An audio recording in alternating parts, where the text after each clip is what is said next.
Ronell Nolan, President, CEO, Health Agents for America, coming to you live this Monday. Very, very bright in Louisiana. You can see, has last week a lot of sunshine coming through my office. Just had a wonderful meeting with our chairwoman of the board, Miss Trish Freeman, about our plans for 2021 and some of the things that we're trying to do, including the Agent Summit for the last Thursday, Friday of August. So trying to figure out how we can pull that off and how we can make that happen. And, you know, with COVID, what's going to happen with COVID? Can we do something face to face? And we're hoping that we can. More to come on that later. Executive order. You've heard a lot of executive orders that have been written. One that directly affects us is the one regarding open enrollment, February 15th through May 15th. So those that work in the individual business and individual industry need to get prepared for open enrollment. If you use help on demand, make sure that that is turned on so you can get leads for the open enrollment. We know that basically anyone's going to be allowed to buy insurance during this time period. What we're unsure is when the effective dates are going to be. I kind of have a thought of what I think it's going to be, and we'll see. I am trying to get Dean Mose on our Power Hour, which will be Wednesday. So please make sure to register for the Power Hour on Wednesday, 2 o'clock Central Standard Time. We hope to have some information about that and some other things that are happening regarding our industry and the new administration. So what we know about the strengthening Americans' access to quality, affordable health care, which is what the executive order is called. It will open February 15th through May 15th. The special enrollment period will give Americans that need for health care during this global pandemic, give the ability to sign up. Now, what else the executive order says, it encourages agencies to re-examine policies that undermine protections for people with pre-existing conditions, including complications according to and related to COVID. Demonstrations and waivers under Medicaid and the ACA that may reduce coverage or undermine the programs, including work requirements. Policies that undermine the health insurance market and other markets for health insurance. Policies that make it more difficult to enroll. Policies that reduce affordability of coverage. Those are some of the things that are included in the fact sheet from the White House. Biden thinks that this is going to open this up to millions of Americans without coverage. We will see how many people are going to be enrolled. While we really don't know, we want to be prepared. You want to be ready and available. I have been posting some information on Facebook, LinkedIn, and Twitter, driving folks to our website to find an expert. But I encourage you as individuals that work in that market to market to your current clients, market to your potential clients, letting people know that they have a second opportunity to purchase insurance. Another article that you'll read about in the Monday News is about Big Pharma. That Big Pharma is the one industry that took an opportunity to give themselves a raise amidst the pandemic during a time when families couldn't afford to put a roof over their head. That's Benefits Pro. So take a look at that article that's in the Monday News. Now, a lot of people were asking me about the webinar that was done by Angie Sura, Vice President of Compliance for Navigate HCR, on the 5,593 pages of the budget that includes the Commission Transparency Law. That if you'll scroll to the very bottom of the Monday News, you'll find that webinar on the left side. Just click on that and you can watch it and get a definite insight to the law and how it's going to affect us. What, again, we don't know, and I keep saying, is that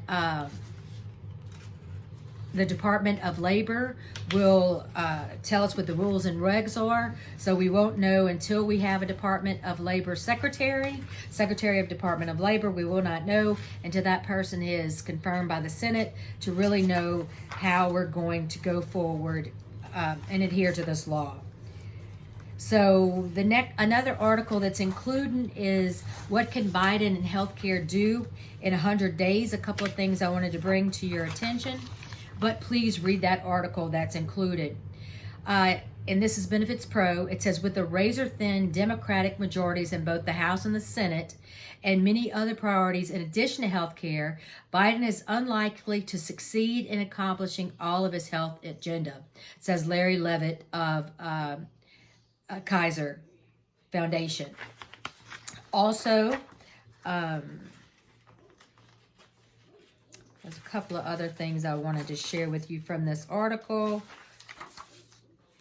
And it says Biden's health agenda promises to expand the ACA and to undo many of the steps taken by President Donald Trump to dismantle it.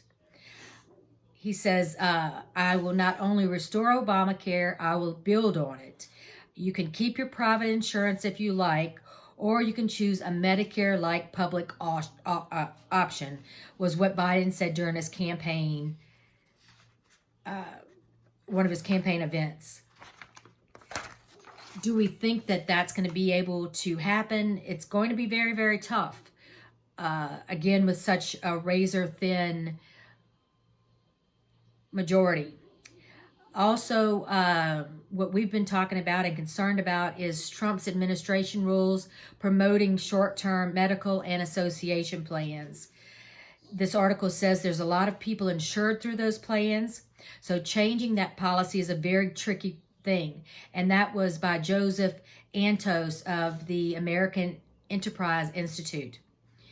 He says that he doesn't think it's wise for Biden to do anything to reverse the rule, even though there's been a lot of noise from the left.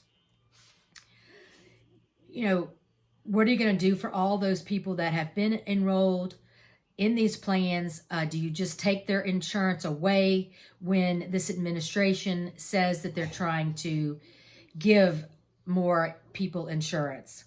Also, drug prices is something that they said on the campaign trail, Biden's made his intent to bring down drug prices, but he did reverse the Trump executive order to bring down prices for insulin. So we're unsure how that will be going forward. Another thing that I wanted to bring your attention to, and we're going to find some more information, and this is kind of one of those sleeper laws, and it was Congress's approval of the competitive health insurance reform. And what it does is change antitrust for health insurers. This was signed into law the 29th of December. We haven't heard a lot about it, but one of our members pointed me to a kind of update on LinkedIn.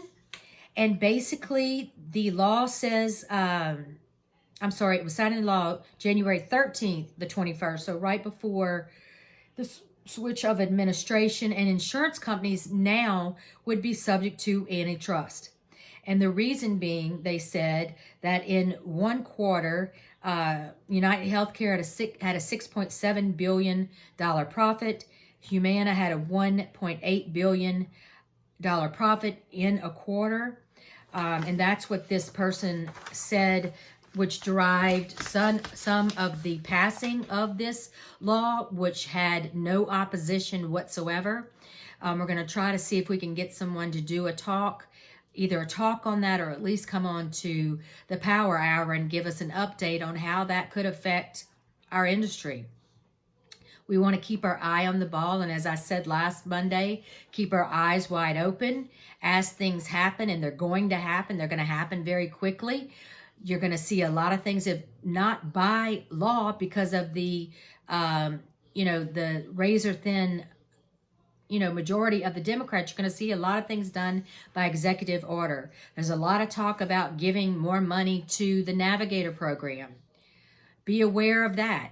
We all know the Navigator program was created in the Obama administration, part of the ACA, that gives a lot of money, millions and millions and millions and millions of dollars to unlicensed, uneducated, and uneducated in the realm of insurance. I'm not saying the people are not uneducated. I'm saying that they're not insurance agents. They're not licensed.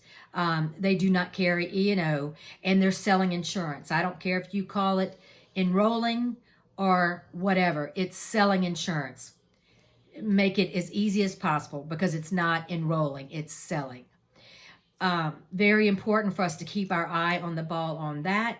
So please join us for the Power Hour. We'll know more about some of these issues and be able to talk to them very freely. We encourage you to join, and, if you'd like to share something with the group about something you've heard, something going on in your state, we encourage you to do that.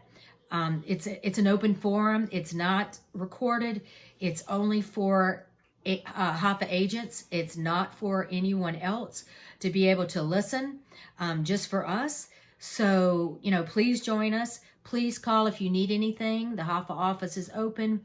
I'm here if you need me. If you don't get a response within a day, please reach out again. That means something happened and I did not get your question or comment. So have a wonderful, wonderful day. Looking forward to a very prosperous 2020. I apologize. My eyes look a little puffy. I don't know if it's allergies or cold. I can't seem to kick it. But call me if you need anything. Have a wonderful day, wonderful week. Keep the faith. We're going to survive. I'm proud and honored to represent the HAFA freedom fighters, the cream of the crop, the best of the best. Rynell Nolan, President, CEO, Health Agents for America.